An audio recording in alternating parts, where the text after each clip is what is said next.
Yay! Okay, greetings everybody. We're up and live. We were maybe even a couple of seconds. I was sending the message out to everyone. I didn't realize that we were maybe even liver than I thought. Okay, so we're there. Hello, hello, hello, hello, hello, hello, hello, hello. As people start coming, and this is the last week where we're going to be kind of discombobulated because of daylight saving times disjuncture. Because this weekend in Poland we'll get Central Europe will get daylight savings time. So those in America. So right now this is probably noon time in America, not 11 as we normally were. We will revert back to 11 next week when the alignment of daylight savings time is fixed. Yay! Because it was just kind of crazy, right? Hello, greetings. Hi there. Okay, let me see. There is the color.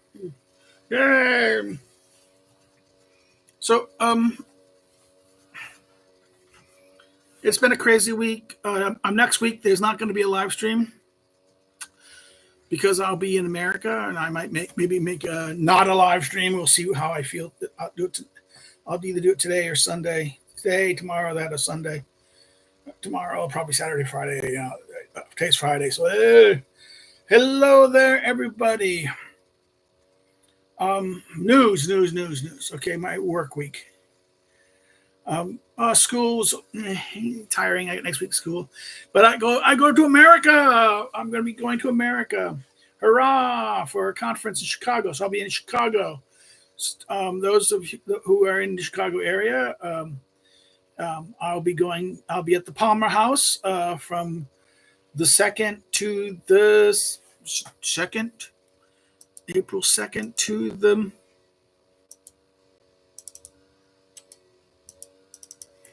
what's going on there? April 2nd to April 7th. I leave on the 7th to back to Poland. So, voila! So we'll be in Chicago. We'll be at the Palmer House, staying at the Palmer House in Chicago for the Midwest Political Science Association. Rah, rah, rah. I'm giving my paper Thursday morning at 11. The paper is going to be called, it's on basically Aristotle's politics.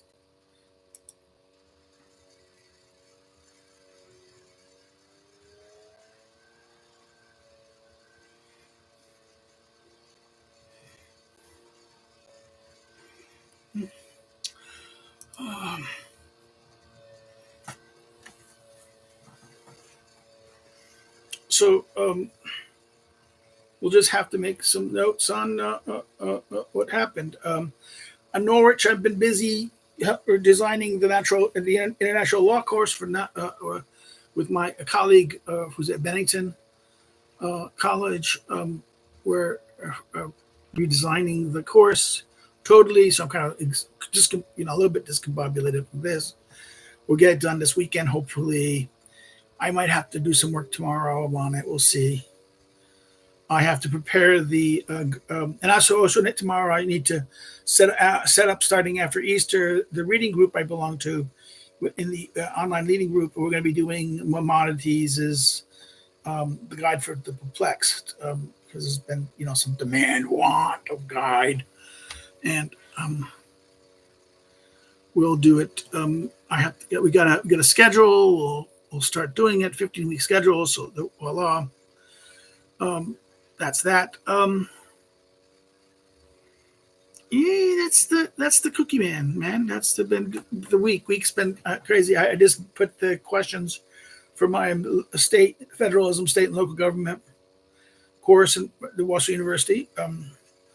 The next set of questions, I'll get some of the questions tomorrow, answer set that they'll have to do.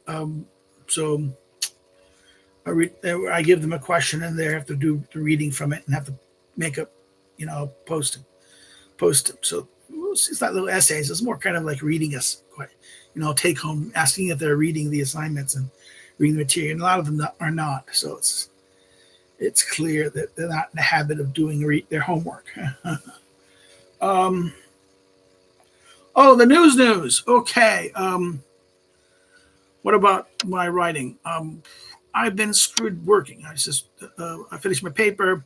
I still have my Baton paper I need to put the notes on, and my Lulu paper I want to work on. They're mostly done. I need to fix it. I need to go do something with it. I have to harass. I'm waiting to hear back from some people about certain things, low publication journals. I need to send something again out to something. I need to reframe it a little bit and rewrite it a little bit for something. I think I might make my D. Lamar paper for the European ideas. Why this is important, and about why equality, and how Dean Lamar might be a useful person to once again come to the ideas of things. I have to send this out to them. Okay. What else? It's kind of a good boy. I have to get some writing done. I haven't been able to do much. I think I'm going when I come back from the trip, I'll get some quality time and pound some stuff out. What else? Oh yeah, I did something. I wrote my piece. I'll just tell people it's up. I'll share it. Hold on. I'll share a screen so people can see it.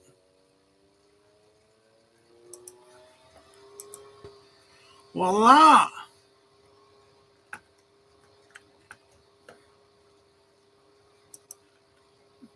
You can see it now. There it is. It's my piece at the Minnesota. They just published it today. It's out. I should be, happy that it's out. I am happy that it's out. It's my review of Gottfried's two books, Fascism and Anti-Fascism. As you know, I showed the Fascism book to you guys, and I got both. The Fascism book is paperback. Unfortunately, the Anti-Fascism book is not in paperback yet, and only hardback. So I hope more people will buy it and think about it. The review is basically a examination of that. They cut it a little bit. They did some editing, slight editing, to make it less, and the division of things like a certain way. I would have expanded some things more, but we had to cut it for the size of the journal.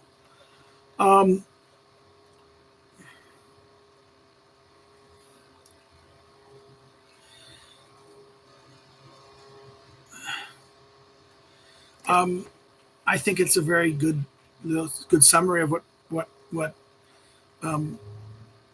Gottfried did in these two books. So I'm happy with what I did here. So it's out. The Minnesota token is I can't ever say the name right. Miskatonian.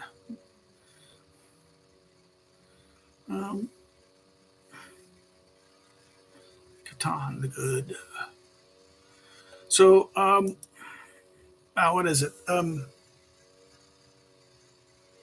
So therefore, that's been kind of like a little bit of the day's news. Well, like I said, I'm kind of getting ready to go to America. I'm kind of tired of the semester. I teach Sean this coming Monday, Tuesday. Just before I go, so I'm going to be working until just things. So I hope I don't crash. Like I said, tomorrow I will be busy doing a lot of preparing a, schedule. And I got recordings mostly done we almost finished the recordings for part of book one of the discourses, Machiavelli's discourses. We've got most. We're like maybe the last 4 videos of 4 chapters left. but I have the recordings done up to ready until like what is it? I have recordings all ready to the 14th. So I just have to get the 15th recording, and I have with 54, so we're 58, so 55, 56, 57, 58, so the last 4 chapters. And I made the headers I made the cards for book 2 already. So that's we're so there's no technical things that, no administrative stuff.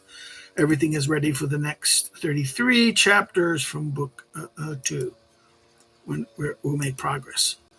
And I think April will get a lot of recording done, and we'll be on the way. After I don't know what book to do after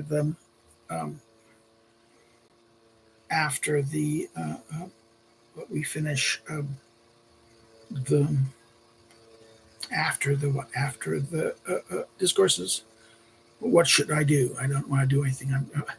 I might just do another run through of maybe do another live run through of something. We'll see. Maybe we'll see what happens. What kind of mood I'm in. I have to go find something I can do quickly. People suggest we should do Democracy in America, and I thought maybe Democracy in America, but we'll see. We'll see what kind of good mood or pissy mood after come out thing. If I do Democracy in America, I will probably use the library edition of America, not the Mansfield. Even though I like the Mansfield, it's old now, and sometimes the choices. But whereas even though there's some problems with the library edition of America,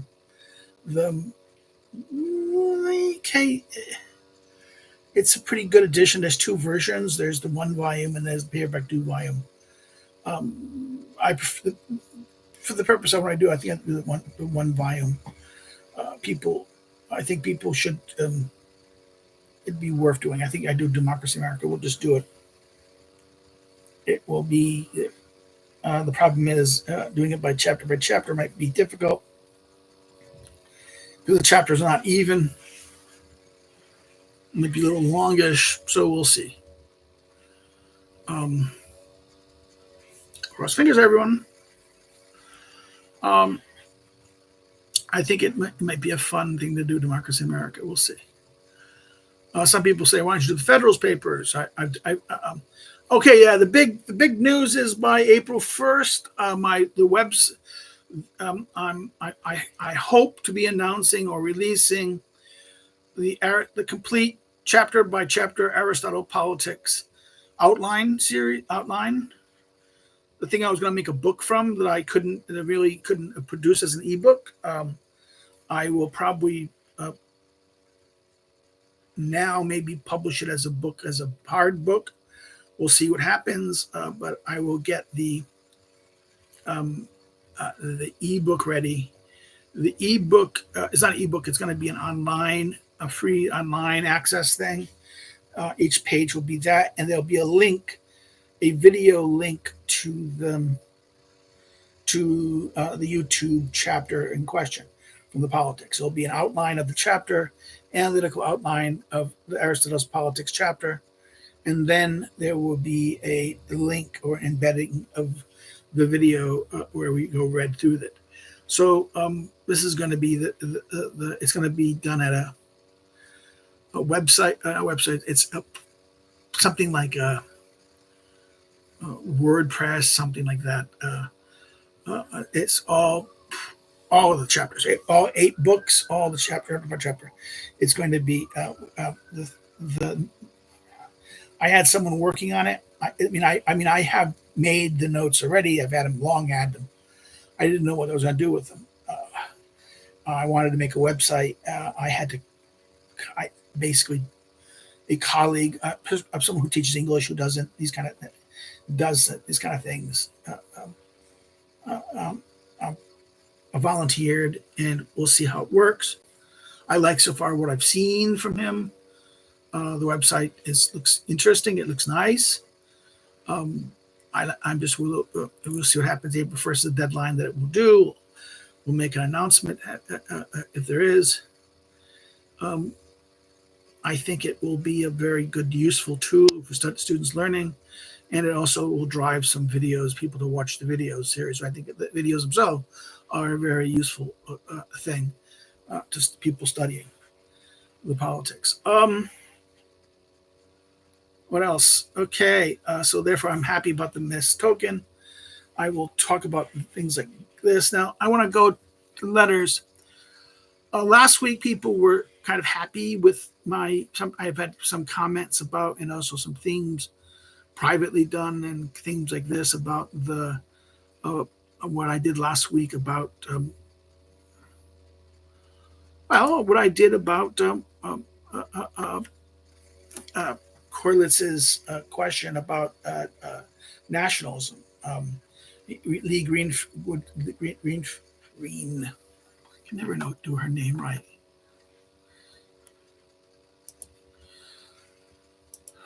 Yeah, Lee Greenfield's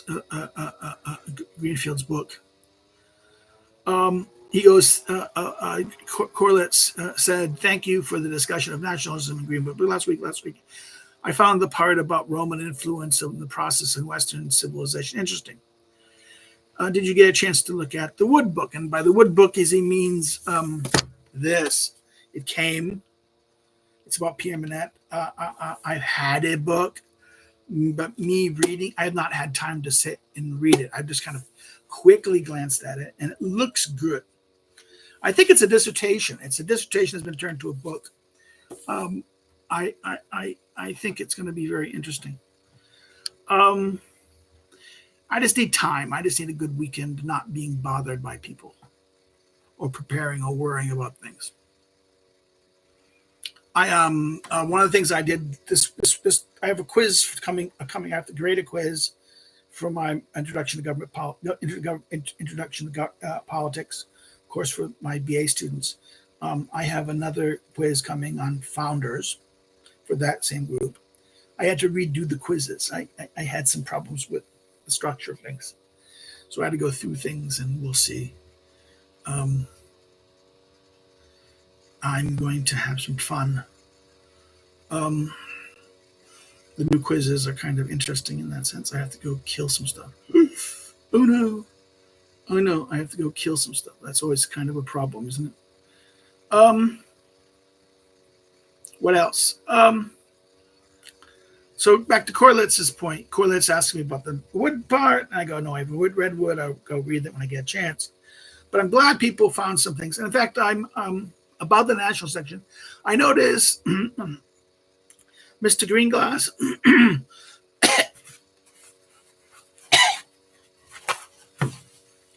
I apologize. Cough. Yeah.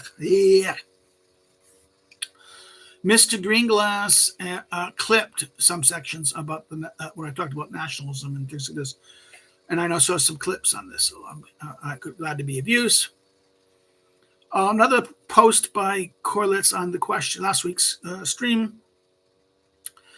He said basically it was about Guichet's older piece, which is published in the Political Condition, La Condition Politique. Do I have the Political Condition? I might. It's one of the older. It's a collection of Manette's work. Manette's Marcel Guichet's work. I think it's over there someplace.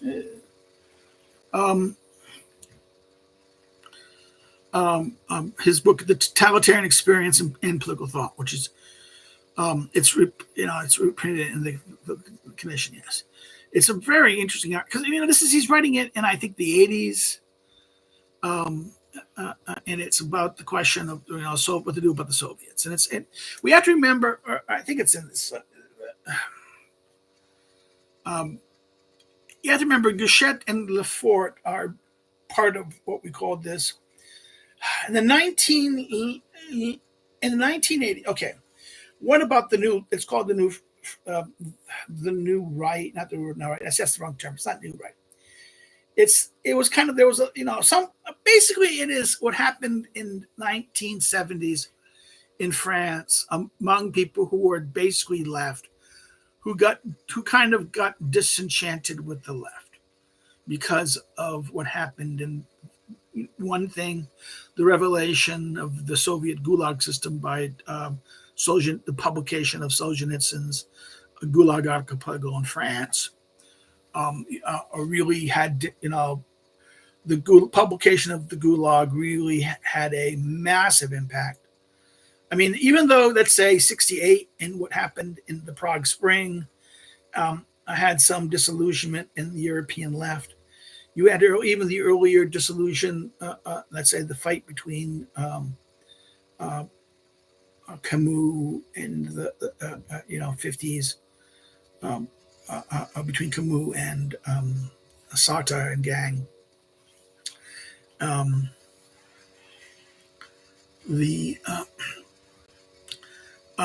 But the 68 was a kind of basically the champ. I mean, even though there was kind of a disenchantment, it was still a moment of the rise of the new left in Europe. Okay, and that it was the real disenchantment and breakdown of the left in Europe really happened in, like I said, 74, 73, 4, 5, and 6. It was what year? What year did?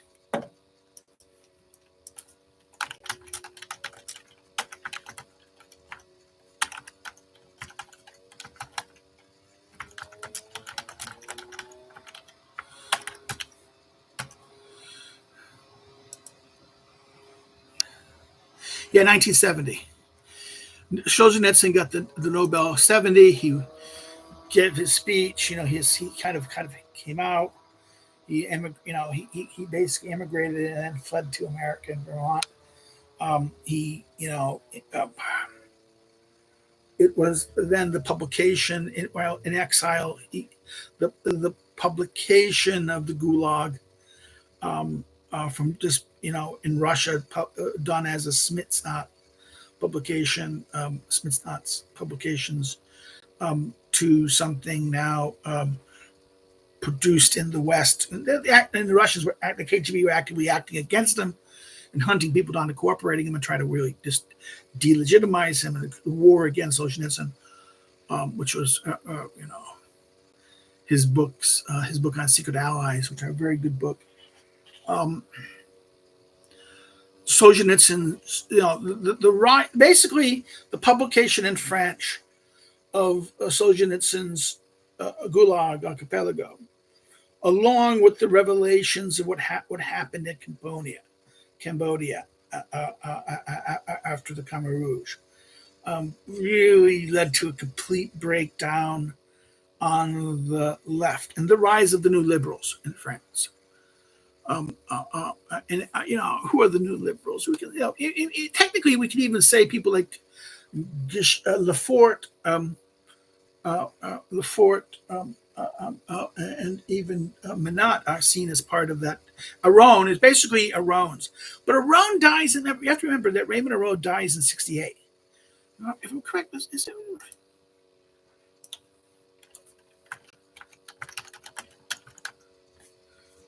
Raymond Aron dies, I think 68, is it? No, sorry, 83. Who died in 68? I think it was, okay, that's right. 68 is Kojev.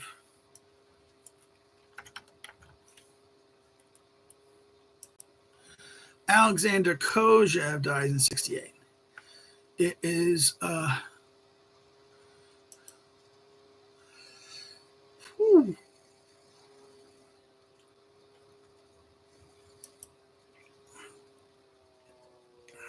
it is Aron dies in 83. So it is, Aron is very much part of this moment.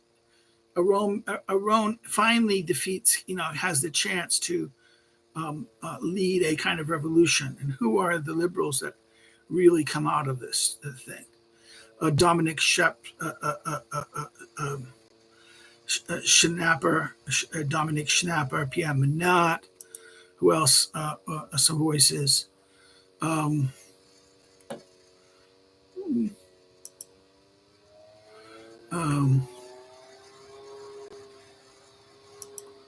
come on! It's not Casanova. I'm trying to think. Oh, come on! It's that whole series of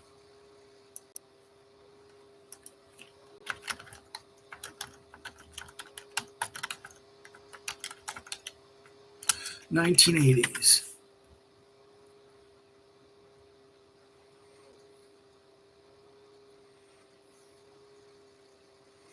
Yeah, hold on.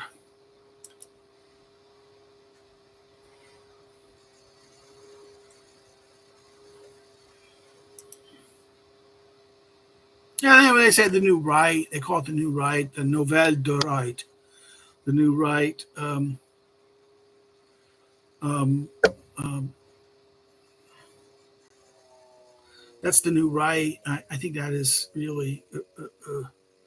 This has been a soy in those crowd, those guys. That's interesting, but it's not necessarily who I'm talking about. It was.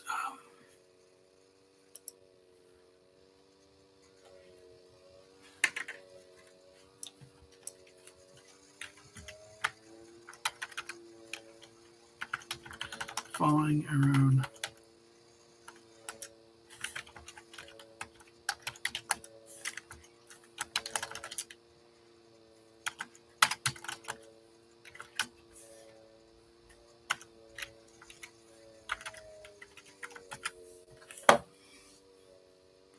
Oh, it's not neoconservative movement. I hate this. There is a good by Manchester about the by Stewart on University of Manchester about the Raymond dissertation 2011 thesis, an MA. I think it's an MA thesis. The Raymond Aron and the roots of the French liberal Renaissance. Right. It was this moment of the French liberal Renaissance. And who are? Let me get some names.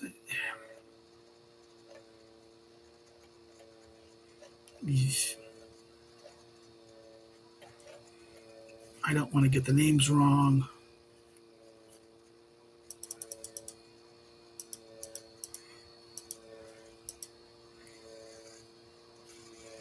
Ah, come on. Luc Ferry, Alain Renault, those crowd. Luc Ferry, Raymond wrote. Is it someone like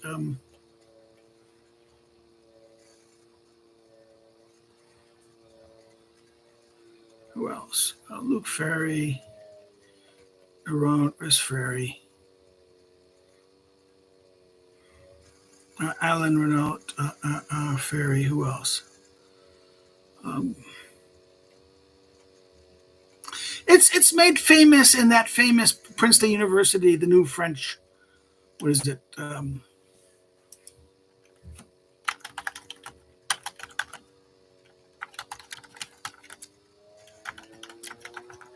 New French Thought. New French Thought.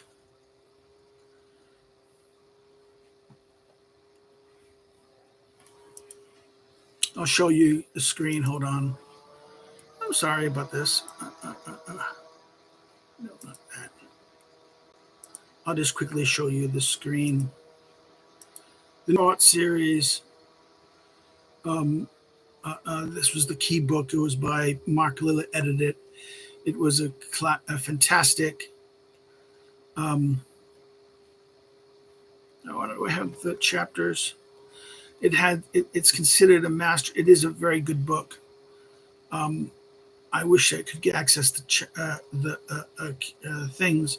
It's a reprint. It's so old. It's now only available in the reprint. It's published in '94. But this book was very essential to give all the. It was a reader highlighting all these things, and the Princeton New French Thought series has a lot of things. It has Pierre Revazon's writing on the so-called new rethinking the welfare state. Had some things of this. You had psychology and some things. You had Minot. Alain Renault's book on the individual, Gachet's piece on madness, but also the other things, Descombes on the mind. Again, Jean-Marie Schaeffer on the basically art and critique of modern art and modern science. Kant. Again, a lot of this things. This is a guy's Lipovetsky's the Empire of Fashion, addressing the question of fashion and democracy and modern thinking. Minot's City and Man. Who else? More. Come on, there's lots of stuff. There's Minot's History of Liberalism, Bernard Klegel's classic book on state and law and the rule of law. It was a very outstanding series. And these were and they got published. Some of the stuff, Decombas and other books were published by editions of this. Again, these were this thing. I mean, you're Americans at the height of the 80s and 90s, we were into Derrida, Foucault, but in France, Derrida and Foucault has-been thinking. We're marginalized. Okay, in France and in Europe. Habermas was 60s, 70s, but by the 80s, he was an old man, not really that significant, only among certain elites. The real direction was this new revival of liberalism that was happening of the students of Iran or people influenced by Iran. And what's so interesting, and a rethink of Kant, Nietzsche, Hegel, an interest in Strauss and Vogelin by some of the more conservative ones, following Strauss and Vogelin took the question of the theological political question, and I think Lefort, interesting to his interest with Strauss, remember Lefort, and Lefort's influence on Guéchet. Remember Guéchet's book on secularization, the classic book, the desacralization of the world which deals with the theme that Michel Guéchet's book, which I think shaped a lot of what we are concerned here in that sense. You can point to the book on liberalism. So therefore, I think this whole question of totalitarianism was geared in that sense. The French it was this moment where we took totalitarianism seriously, even among the French left. This is why it was interesting. The French socialists never had a disarmament movement. The French socialist governments of Mitterrand was, if you remember, Mitterrand sank, it was Mitterrand who pushed even greater expansions of the French nuclear force. It was Mitterrand, a French socialist, who, I just bit myself, who pushed for further testing underground or in the Pacific Ocean. And, it was Greenpeace, it was interfering with the French nuclear test.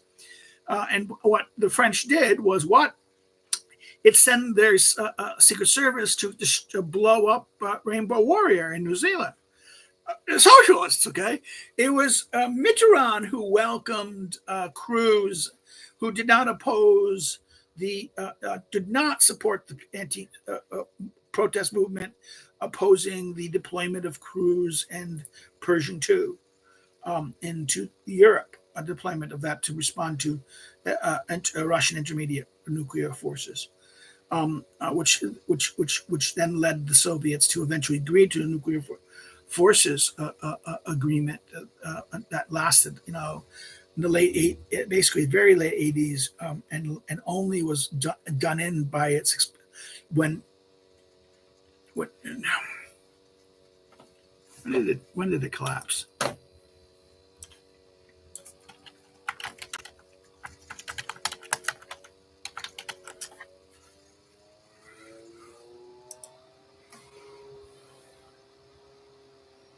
Yeah, 2019. It was suspended. The Russians suspended and formally withdrawn by Russian non-compliance. It was signed in other words, the United States. It was signed between the United States and Soviet Union, therefore Russia. It mandated elimination of all ground-launched ballistic and cruise missiles ranging from 500 to 6,000 kilometers and their launchers. However, the treaty was suspended by the United States in 2019 because Trump said, listen, informally withdrawn, citing the Russian, this was ignoring the treaty. So therefore, this was it lasted from 87 to 2019. It was being broken all during the Obama years, and Trump said, "Okay, if you're breaking it, why are we keeping the treaty? We're going to put our nukes in. We're going to return to our nukes and build our nukes." So we have to remember that it was Mitterrand and gang. The left. That's why you were suspicious of certain directions of communism. Thus, in that weird sense, the French socialists were kind of very hostile to the Soviets, unlike the French intellectuals who came earlier, who were kind of open to them to some degree, whereas the political class did not. And you can see that also in the cases of people like Clifford, but also in Pierre Menat as well, whose family was his parents were from the communist, working class communist sections, socialist sections, so who didn't trust the Soviets in that sense. If you go read his discussion of his childhood and his father's politics, and his childhood politics, Menat's politics. So it's kind of an interesting understand the French left in this regard, and this concern about totalitarianism. And it was in this light this Guichet is writing, and this is the critique of this totalitarian idea. I never read this. I'll be honest, I've never read the Guichet's piece, simply because when I was interested, I did all this stuff in the 80s and 90s. I really didn't study French and didn't know French until I went to graduate school and had to force myself to French. And really, I've only started really reading French more fluently as I came over to Europe in 1999. These past 20 years, not earlier. So even though I, learned in the 90s French as a requirement to get my doctorate, me really reading it really didn't happen until I came over here, and I kind of fell into doing it, and it got better at it over time. Still not great. I mean, I can read it pretty good, but can't write it. But yeah, it is one of those things in that sense. But back to James's point. He then asks me about. He says that he's reading that piece by Guichet about totalitarian political thought. He says he got me thinking about writing an article based on the book of Les Romanistes Fascistes, the Romantic Fascists by Paul Sartre, but using Guichet's interpretation of totalitarianism, secularization, to help explain why the various French writers Sartre discusses were drawn towards romantic interpretations of fascism. It feels like it might be useful to explain the legacy of this that may still be with us now. I think that's right. This is there's a problem with fascism. It is that the French. You can see this in terms of not only in French but also Spanish and Italian. It was. There is this romantic dimension in it. There's this interpretation, this aspect of it. It was kind of a response in following Guichet's argument that this is a response to the loss of the sacred. This is kind of a substitute of the sacred, and I think that is a very interesting point that could be, and I think that would be a good, interesting thing to say. So I hope he does write that, and James does write it and sends me a copy, Mr. It looks interesting. What else am I doing? It's been kind of crazy. I haven't really done anything about things. last week we talked about nationalism. This week I don't know what to talk about, really, honestly. I don't think totalitarianism is. I mean, if I want to talk about totalitarianism, it's more Vogelin. It's tied to the problem of I call false consciousness, or false, in other words, ideology. I really have to get the ideology now. My former student, now and who got his degree at LSU, now worked at the Polish ministry. I'm not going to mention his name, but he's back teaching Lazarski, and he's probably hoping to get a job. We've agreed he wants to write something with me, and that's because I'll talk about that today. One of the things. The thing I want to do an essay, and I want to make an academic essay, and I want to send it to a decent journal. I mean, like either political journal of politics or maybe the Midwest Journal. I might even send it to APSR, but I don't think APSR will take it.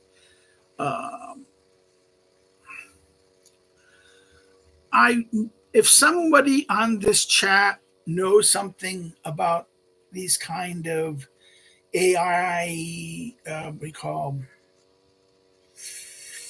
these tools about, we can look at we call network, these tools that look at interrelationships between organizations and parties. Something that Mike Benz was doing with highlighting about showing how the NGOs interact and cooperate and finance each other. I would like to use some empirical. I like to play with some. If someone give me a database, or point me to a database, or point me to some kind of resource that would help me to be able to add some kind of methodological or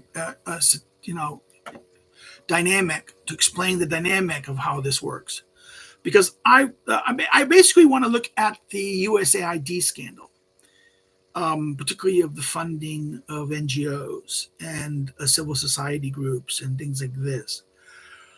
And the purpose of this is my hypothesis. It's going to be my hypothesis that the myth or the lie of soft power. I'm going to take on the soft power argument. And my argument is that, first of all, we have to understand what soft power. So the concept of soft power is the creation by Joseph Nye in the late 1980s, very late 1980s, 1990s, trying to talk about the way because of the influence of America or the attractiveness of America, that America just didn't actually just achieve interest on its own. It was because of other countries liked America so much. America often had the advantage of other countries help assisting them without necessarily engaging in pure hard politics. Now we have to distinguish hard and soft, right? What is hard power, soft power? Hard power for Nye was always about not just violence. You haven't think about, this is coercion. Well, yes, it's coercion, but more than so coercion. Hard power is everything connected with carrots and sticks. Okay, carrots and sticks. Sticks. Your sticks you use for. This is the force, violence, the force, coercion, and the threats of force and coercion. Carrots are, this is goods, things you give. But also, or the promise of them, right? Or the promise. So therefore, it's not only the actual giving or the receiving of carrots and sticks, but also the promise or the belief of. But then the belief in not the actuality, but also the promise and the belief in them, the appearance of them. The next, but this is still hard power, right?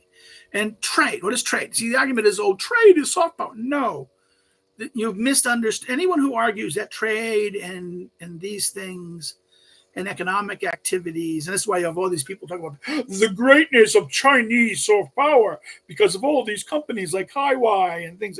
No, that's trade. Trade is all about hard power. It's about benefit. It's about the giving and trading of benefit. In other words, now, of course, China has a good, interesting model. It by its cheapness of its benefit, it appears that the other country and its willingness not to restrict what it does, it tends to, countries, the Americans and the other European countries may put a lot of ethics and moral ties to a thing. The Chinese will not. So therefore, the Chinese are often are going into places. But then what happens when the Chinese go to build something, they build it kind of like the Chinese way. And that is with cutting costs and no safety things. And what ends up happening is, one thing is that if the second it becomes no longer profitable, they run away. And often countries are stuck with the unfinished product, and what happens is sometimes the product is built, but then what happens is that within a few years things go wrong, and the Chinese have long gone. Okay, so this is the aspect. It's hard power. There is the concept of trade and commerce is hard power.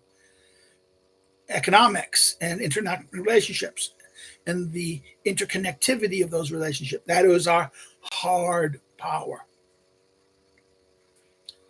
The perception of what soft power is merely, we talk about the role of our values, the role of spreading our values and our beliefs, and therefore things like civil society organizations, NGOs, and their influence and the way they were foreign NGOs and things like this were often advancing being seen as assets of advancing American interests, was seen as evidence for the influence of soft power, in American soft power. And that people who argued, well, then when any administration that kind of went away through a direction, and that became a threat of losing soft power. Oh, because you're not advancing the things the NGOs are advancing. That's a loss of America. Yes, the narrative that was up there, right? What the USAID scandal reveals is that all those European and third world civil society organizations advancing those are so-called Western, American, liberal values, progressive values, were doing it because they were paid to do it. They were being funded by USAID and U.S. taxpayers, and if not directly, indirectly through other NGOs. Because this is the whole scandal of the NGO thing. It was the fungibility that one NGO over here would get it, and then that NGO would immediately transfer it to other NGOs, and the NGOs would transfer it to other NGOs, so that the middlemen who managed those NGOs often got huge salaries, and then funded those, spread the money, spread the influence to those other things. Now, this is not soft power. This is hard power. In other words, America, the CIA and the U.S. State Department was indirectly funding these groups to achieve what these agencies and the people running the bureaucracy and the CIA policy wonks and the State Department inciting permanent bureaucracy. Deep state, right? The deep state is the permanent bureaucracy. Always remember that. The deep state is a left-wing term. It was a term of the radical communist left, referring to the permanent state of the security state, the security state in authoritarian or even with democracies. The idea of the deep state was a state within the state. Thus, it argued that it was a state that ran it. In America, we didn't really like that. The term was not really liked. It only emerged on the, let's say, it emerged as a term on the American right only with the kind of rise of what happened in, the idea of the swamp, the bureaucracy. I mean, before that, of course, the swamp, the bureaucracy, the idea of the functioning bureaucracy that was backwards, lazy, and inefficient, and that was captured by various either interests or ideologies, and often made it was difficult. And this was something that was even argued in the time of Nixon. Nixon had to fight the bureaucracy in many ways. What was the Pentagon Papers, but someone from the RAND, a federally funded researcher in RAND, who was active, who was recruited and trained, paid for by federal monies to do this, the Cold War. The guy who leaked the Pentagon Papers. Okay, he was a paid academic to do these things. In other words, they funded. In other words, the CIA, the State Department, and the Defense Department funded research and NGOs. In fact, a lot of this, you have to remember the scandal of what happened during what was the commission? Church Commission. And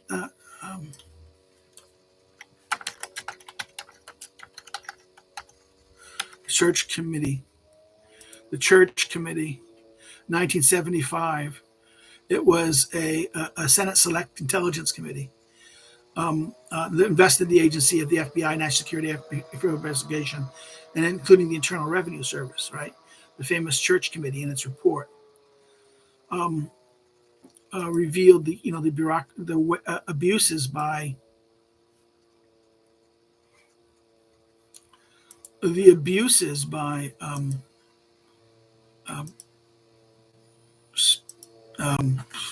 the CIA and the FBI and NSA of all the things they did. And some of the things they discovered in them is they discovered that they were funding dissident organizations. But not only dissident organizations, but also, let's say, even the things like magazines, among cultural magazines, like Kultura, the Polish magazine Kultura in Paris, immigrant, various bunch of Soviet and immigrants from the Soviet Union, Warsaw Pacts. These peoples were being funded. A lot of their organizations were being funded, both left, not only right wing people but left wing people. And the CIA was funding much of the anti-Soviet left in Europe, in Italy and Greece. In other words, there's a book. What is the book? I have it over here someplace. It's gonna drive me crazy. It's a book someone told me about. It's a history about the role of how the CIA funded all these cultural things on the left, as much as in the world. And fighting the Soviet Union, the spread of much of the left was funded by the KGB. We have to remember the role that even someone like the Frankfurt School people played in the origins of the OSS and CIA. And that's always, people forget about that. This idea, that the CIA was a right-wing conspiracy. No, it was a liberal conspiracy. It was always a liberal product. The CIA was a product of liberals and academics, of the State Department, and wanting to imitate the British SIS in its success. SIS, commonly referred to MI6. They wanted to imitate that and have something similar to it. But the OSS was kind of too much operationalized. They wanted it under the control of state, not under the authorization of the War Department or Defense Department. That's the tug of war of OSS. it was a tug of war between those. And remember, the nature of this was the operational side and then the analysis side, and therefore the analysis side was heavily influenced by behavioralism, American political science, behavioralism, um, um, the anti-Nazi European left, which was also mostly communist. That's why the new school. That's why stuff from like the Columbia, the School for Social Research, which moved from Frankfurt School, moved from um, Frankfurt to to to New York at Columbia, and they were brought in. The OSS. This is any good history looking at the origins of the OSS or the CIA will see the kind of connections between Yale frat boys,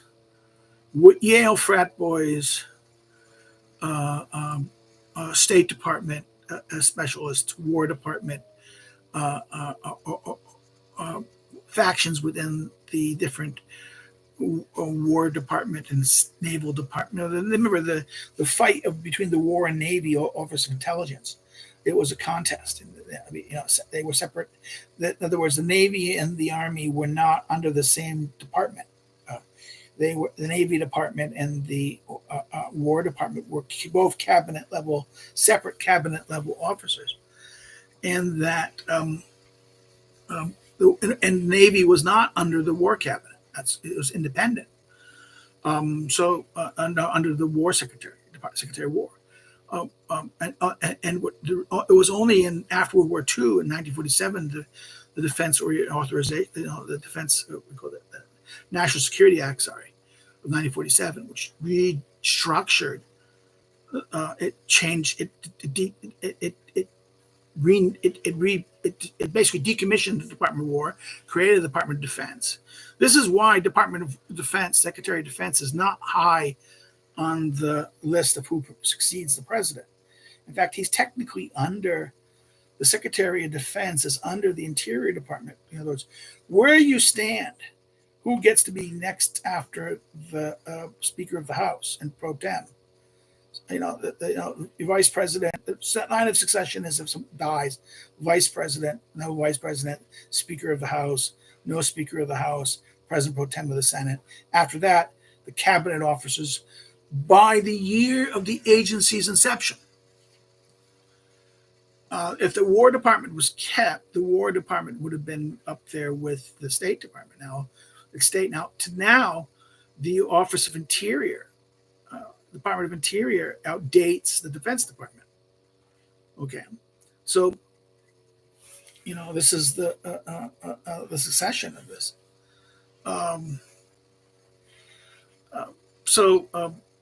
Back to the CIA. The CIA was very much a product of behavioralism, liberal interventionism, liberal internationalism, and particularly their approach to these issues.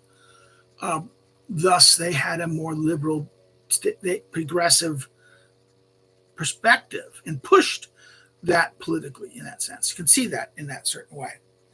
And there was conflict in it between the conservative people coming from conservative administrations often had to fight the internal character, the internal nature of the agency in that sense. They funded the CIA, the State Department, and these bureaucracies, permanent bureaucracies, really used post-World War II foreign aid as a means to aid, advance American interests. Now, thus the fund things like USAID, which again, this was when is USAID? I think it's 60. It was created in 1961 by Kennedy. Okay, again, you have to remember, we want to make Kennedy's anti-CIA. No, he's not anti-CIA. This is a misreading of what's coming out in the thing. John Kennedy was a lover of intelligence. He expanded, he created and even operational intelligence. He opposed. I think that's a willful even this is why I'm reading all this stuff about this. He was against them. He was angry at them for baying pigs. No nonsense. He was involved in baying pigs up to his ass. This is, I think, a lot of the stuff in the Church Commission report and things like this is liberal Democrats wishing to rewrite right after the death and rewrite. When is the Ford?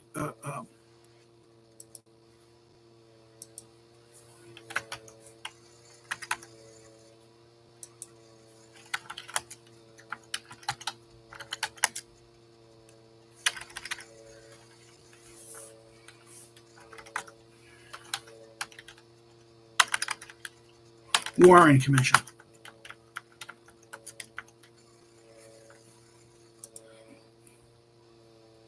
'63. Is it? I need to know when is the Warren Commission coming to be. Yeah, it was created in by Lyndon Johnson in disbanded in '64. It was a quick thing.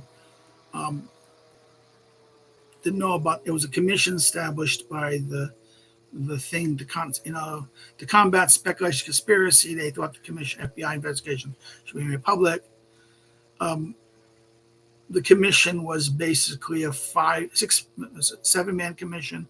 Earl Warren, Richard Russell, Sherman Cooper, Hale Boggs, Gerald Ford from Congress, Alan Dulles from CIA, John McCoy from Assistant Secretary of State from State. He was a diplomat diplomat, banker, and high-ranking. So again, deep state. A civil service from State. Dulles clearly a CIA.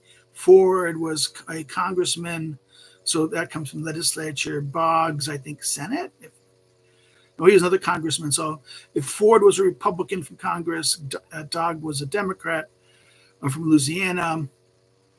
Joan Sherman, a jurist and diplomat, a senator, former senator, maybe 2 terms, a senator from Kentucky, and Russell, again, a Southern Democrat. So Sherman was a Republican, maybe a Republican.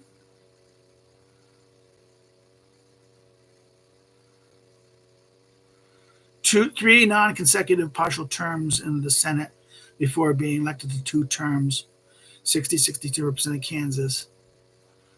From Kentucky, sorry. He was ambassador, right? And then Warren, the Supreme Court. So you have, this is a Chief Justice, 2 senators, 2 House members, the CIA, and McCoy, World Bank, and civil service. Someone tied with state and Secret Service. Again, this is what's so interesting about the Warren Commission, and that was I think there is a kind of element of whitewash and reframing of this, and I think a lot of the papers coming out here is everyone at the time was writing, all the agencies and all the things were kind of redoing things to do this. I don't think we're going to get the unreleasing of the CIA, and you have to understand the CIA was a liberal institution, so they're going to spin this in a certain way, and they were going to spin so that the internal CIA stuff, we're going to spin this a certain way, and there's going to be all sorts of garbage in CIA reports because the agency had the process of the agency was to give multiple versions of the different stories, and the story that whoever, and they would always pick. They would see the attitude of the president or the president of the committees, and then give looking what the attitude was, what their expectations were and wants.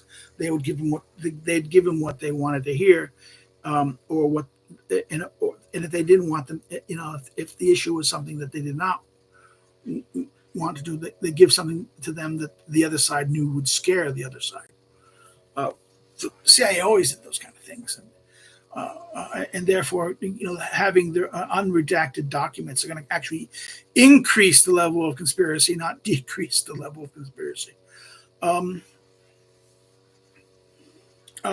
danger of this is, but back to the problem here, that about why is this moment in history about now a USAID? What Dodge did is it kind of revealed all of the funding. In other words, it showed that in other words, these organizations and civil society isn't doing it because of soft power. It is doing it because of being paid. Their interest, they're being funded. We're funding them to do this. So we found willing agents and we funded them. Or maybe they weren't willing agents, but once you start getting money, you become the willing agent. You see this in the neocons, right? You can see how the neocons over time become willing agents of the left, once you get paid, once you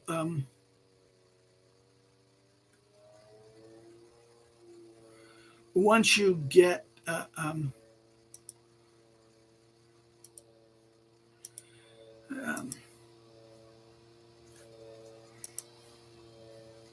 okay, sorry, I got a beep beep beep. Once you get the willing aspect of the paid and who's getting paid and how they're getting paid, this is now no longer soft power. This is hard power. And I think this is why we have to be very careful here. Because what is really soft power? And I think this is why it's it's a loose concept. I'm sorry, NGOs are really all about what is soft power in this sense. I don't think it's NGOs. I don't think it's NGOs or civil society organizations or things like that at all. I think this has been a misrepresented and by calling these things kind of soft power, it hides the hard power connections. Okay. And this is why it's a lie. It is about how governments use money. The way during after World War II, through this idea was Lend-Lease soft power? Was the Marshall Plan soft power?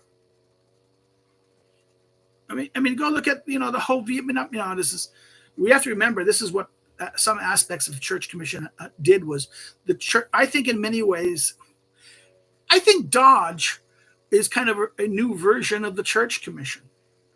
The USAID, in other words, this is once we see how the money is being spent, you see the tentacles of government. You see the way, now you're also seeing incompetence because things have gotten so big and bloated that it's completely ineffective, and you have agency working against agency interlapping over agency. You have all these different organizations and entities trying to accomplish the same thing, and ultimately maybe undermining them and pursuing policies that are more reflecting of a subculture of America, the academic, intellectual subculture of America, that doesn't reflect the values of the larger America, okay, of the situation. And therefore you get in fact, the university culture has kind of been captured by the radical. I mean, this is what you're in Bezimov perfectly corrected, how the academic culture was captured by the communist, anti-American left. And it's been totally turned into an anti-American entity.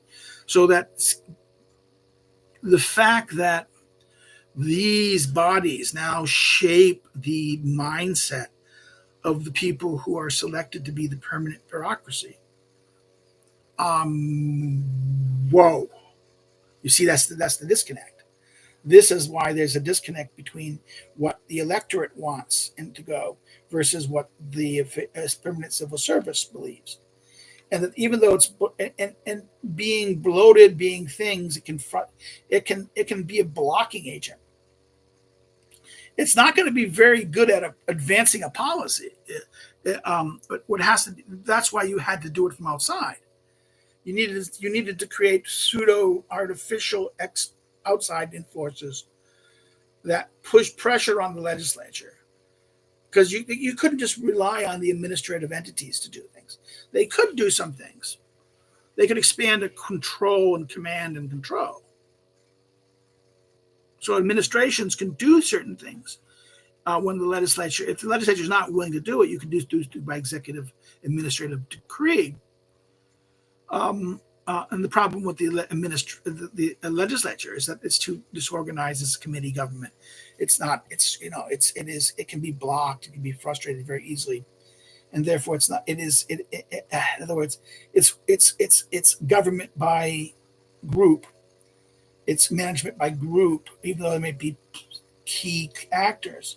They still have to herd the rest of the members to get majorities. And that if the situation is enough division and that you can capture them, if enough of the members on both sides can be captured by certain interests who are tied to the interests of the permanent bureaucracy. Isn't that what Eisenhower famously talked about, the military industrial complex? This is or iron triangle in the political science language of the 1960s and 70s, iron triangles in influence, we call interest group, models.